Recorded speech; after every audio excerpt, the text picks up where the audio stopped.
नमस्कार, मैं कमलेश कबीर आपका एक बार फिर स्वागत करता हूं इस नए एपिसोड में। आज के इस एपिसोड में हम बात करेंगे एक बार फिर पश्चिम बंगाल की।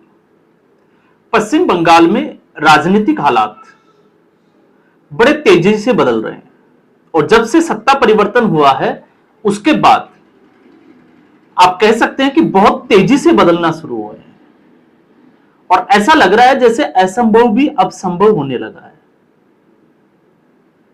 तो अगर भारत की राजनीति पे हम नजर डालें तो याद करिए 2020 में केंद्र सरकार ने कृषि सुधारों के लिए 3 कानून लेकर आए।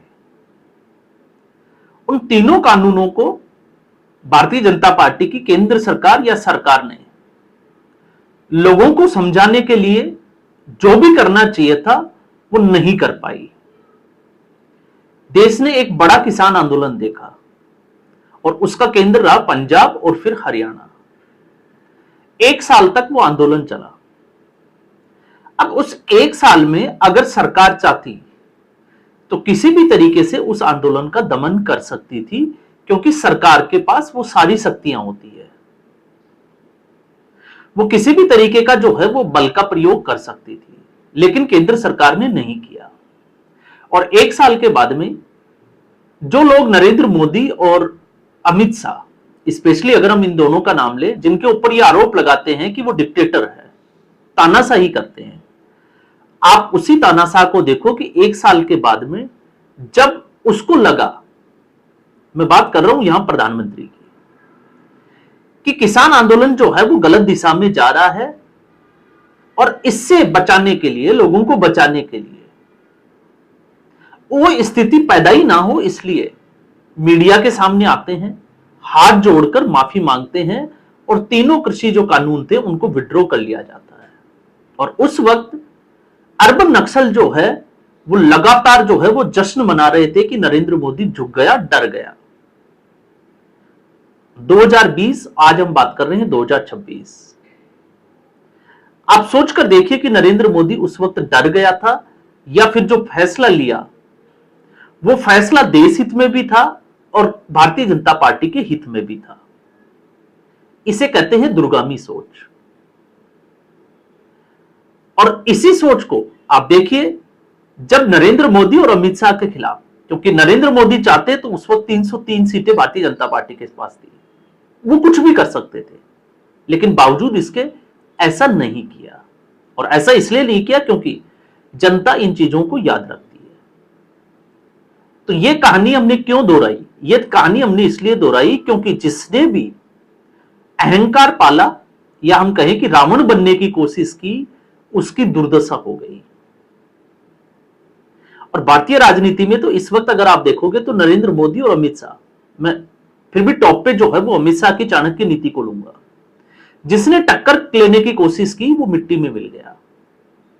और अहंकार आप देखिए विपक्ष में, और अहंकार का एक दूसरा कारण अगर आप देखोगे इसमें ढूंढोगे तो अमित शाह और नरेंद्र मोदी जड़ से जुड़े हुए कार्यकर्ता, जो किसी समय पर स्कूटर पर एक साथ बैठकर गली गली चौराहे चौराहे पर जो है वो पोस्टर लगाते थे, झाड़ू लगाते थे, दरी बिछाते थे, और जब भारतीय जनता पार्टी के बड़े नेता कुर्सी पर बैठते थे तो वो उनके पैरों के पास नीचे बैठते थे। और आज 2014 के बाद से विपक्षी पार्टियां यह सोचने को मजबूर है कि किस तरीके से इनको सत्ता से हटाया जाए, लेकिन कोई भी रास्ता उनको नजर नहीं आता है।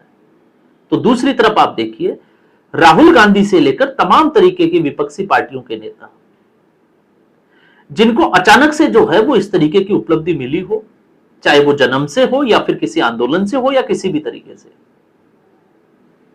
लेकिन अहंकार और रावण बनने की उस कोशिश ने उनको वापस धरातल पर ला दिया।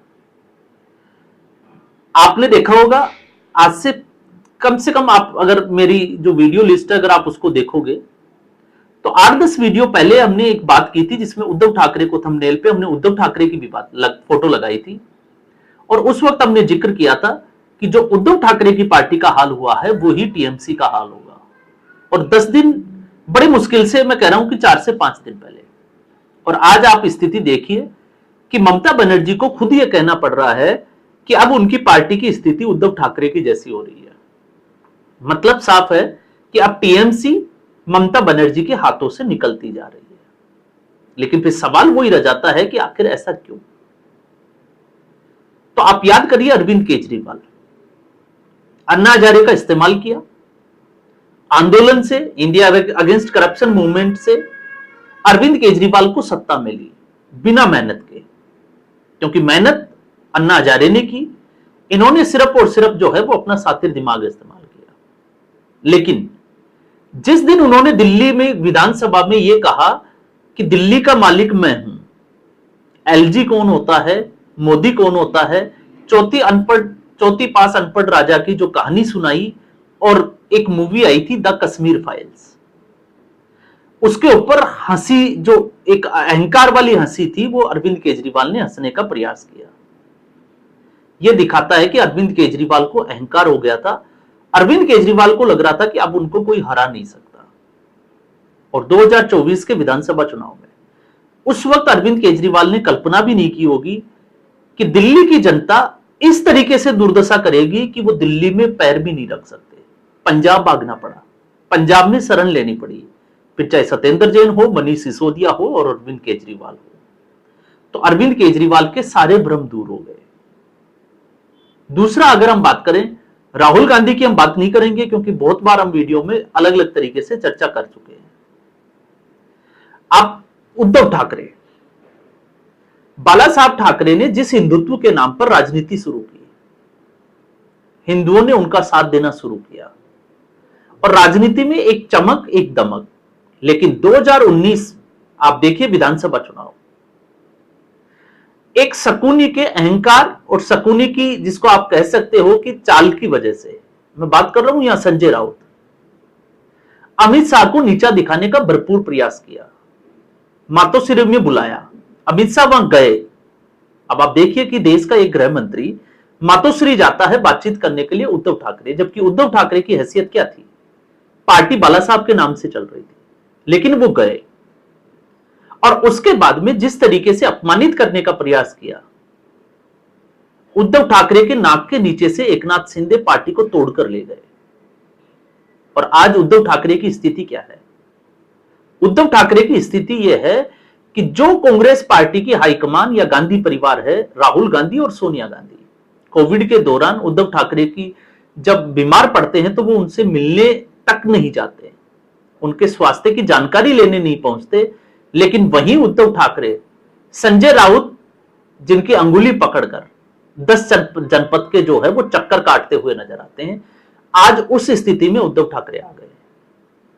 महाराष्ट्र में, या हम कहें कि भारतीय राजनीति में, कुत्ता भी उनको जो है वो पूछने वाला नहीं रहा है। तो इस स्थिति के लिए जिम्मेवार कौन है? शरद पवार। तो शरद पवार, और आज हम पश्चिम बंगाल की बात कर रहे हैं, ममता बनर्जी की, दोनों एक ही पार्टी से आए, कांग्रेस पार्टी से। एक ही समय पे दोनों ने जो है वो पार्टी छोड़ी, या आप कह सकते हो पार्टी तोड़ी, नई पार्टी का गठन किया। शरद पवार हमेशा सत्ता के आसपास जो है वो मक्खी की तरह मंडराते रहे, जहां फायदा दिखा वहां चले गए, विचारधारा से उनका कोई लेना देना नहीं, उद्योगपतियों से आप कह सकते हो कि सीधे तौर पर संबंध। लेकिन 2019 में अपने आप को चाणक्य, महाराष्ट्र का चाणक्य या देश का चाणक्य घोषित करने के लिए, साबित करने के लिए जो चाल चली, उसी पासे के ऊपर आप कह सकते हो कि अमित शाह ने अगली चाल चली। अजीत पवार उनका ही परिवार का सदस्य, उनका ही भतीजा, पार्टी तोड़कर ले गया। और आज शरद पवार की आप स्थिति देखिए, और शरद पवार की पार्टी कहां है? जो कल तक चाणक्य था, आज वो धृतराष्ट्र की भूमिका में है। धृतराष्ट्र इसलिए कि उनकी नाक के नीचे, उनकी आंख के नीचे उनकी पार्टी में क्या चल रहा था वो सब कुछ देखते हुए भी असहज स्थिति में आ गए, क्योंकि उनके पास ऑप्शन नहीं था। तो देश में ऐसी बहुत सारी पार्टियां, और पश्चिम बंगाल में ममता बनर्जी ने जिस तरीके से गुंडों का एक सिंडिकेट खड़ा किया, पूरे देश ने उसका तांडव देखा। यहां बात पश्चिम बंगाल की नहीं है।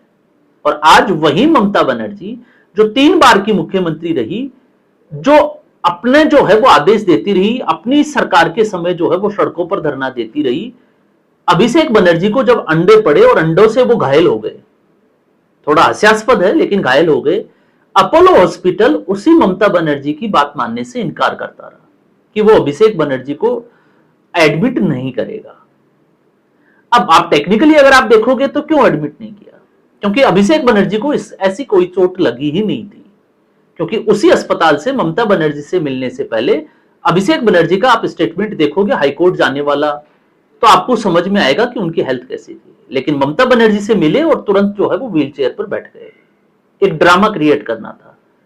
लेकिन अस्पताल कर्मचारियों को, डॉक्टरों को यह पता था कि कल को अगर प्रेस कॉन्फ्रेंस होगी तो उनसे जवाब मांगा जाएगा कि उनको बीमारी क्या थी, उनकी चोट किस तरीके की लगी थी। और उस स्थिति में अस्पताल प्रशासन जो है वो हेल्थ अपडेट देने में समर्थ नहीं है। तो आप देखिए 3 बार की मुख्यमंत्री, जिसके लिए आईपैक के जब दफ्तर पर रेड पड़े और एक डीजी लेवल और एक जो है वो कमिश्नर जो है वो वहां ममता बनर्जी से पहले पहुंच जाए, आज ममता बनर्जी की सुनने वाला कोई भी नहीं है।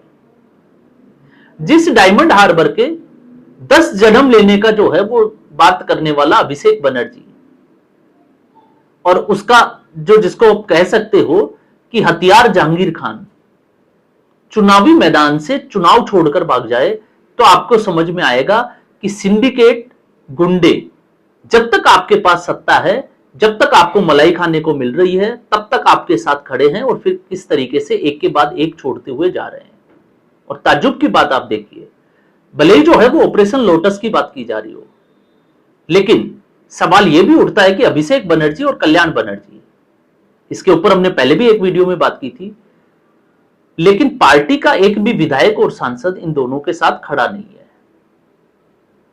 और अब टीएमसी के प्रवक्ता, टीएमसी के नेता मीडिया चैनल्स के ऊपर आकर जब ये कहें कि अब उनकी पार्टी टूट रही है, तो आपको सच्चाई का अंदाजा लगेगा।